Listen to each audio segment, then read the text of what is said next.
Joining me now is Congressman Dan Goldman, who served as lead counsel during Donald Trump's first impeachment, which Senator Romney referenced in his statement.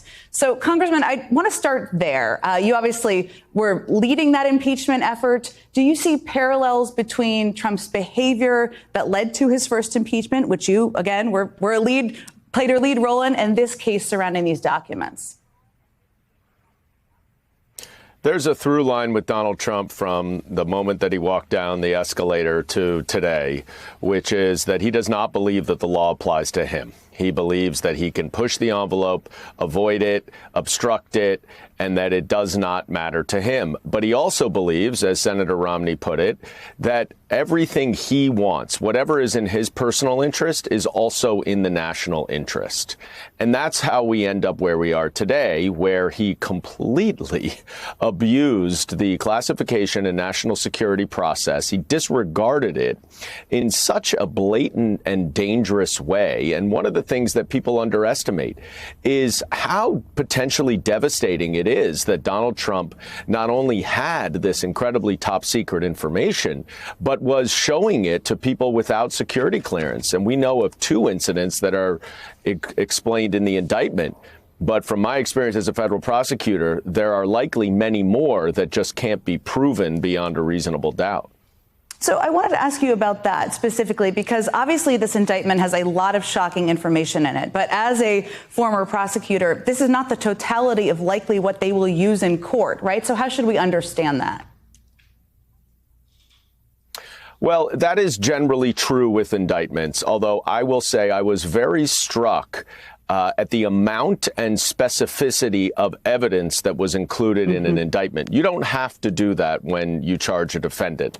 But clearly the special counsel wanted to lay out a full narrative, including some of the most damning evidence, because this indictment will likely be the only true speaking aspect or public aspect of this case for many, many months. And it is oftentimes, as a prosecutor, we would present an indictment to the grand jury that would reference recordings or text messages or video surveillance, among other things. In this case, the special counsel lays it out in incredible detail, including transcriptions of the text messages and most damningly, that recording with Donald Trump, where he admits that the information he had was still classified. It had not been declassified yet, and that he knew it and knew that he should not be showing it to those people.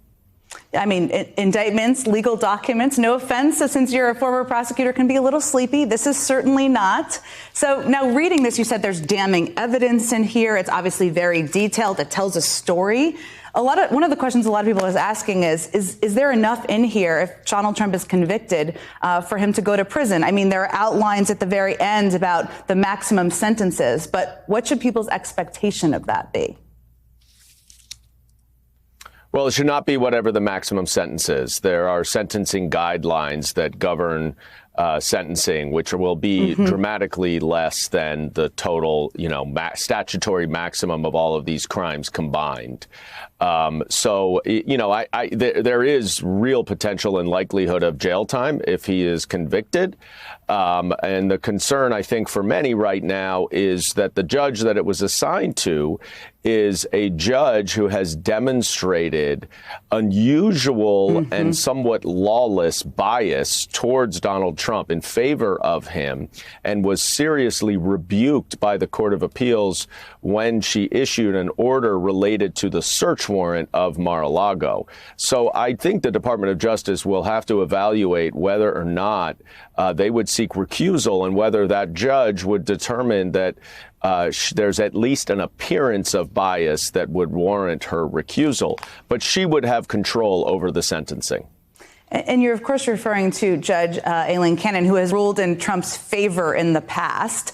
And since you referenced kind of what she could do here, she could delay, she could make it easier for Trump in many ways. What are the options the Department of Justice has at their disposal if she delays or if she looks like she's acting in a way that's biased toward the Trump team? Well, if she goes forward and decides not to recuse, there are lots of different ways that she can put her thumb on the scale, some of which will be appealable to the Court of Appeals. Certainly, if, for example, she dismisses the indictment, that would be immediately appealable. But there are lots of other smaller, less dramatic ways that she can influence, including, I think, most importantly, evidentiary rulings. Where there's a lot of latitude and discretion for the trial judge to make that determination. So I hope we don't see the same kind of clear and abuse of discretion and abuse of her role that we saw with the documents case. And I'm not saying that because she's a Trump appointee. There are many judges who are appointed by different presidents who, of course, most of the judges, almost all of them, recognize they have a duty to follow the law. The concern here is specifically with her actions in that documents case that were clearly so outside the bounds of what her discretion was that she was reversed and rebuked by the Court of Appeals. Congressman Dan Goldman, thank you so much for joining me today.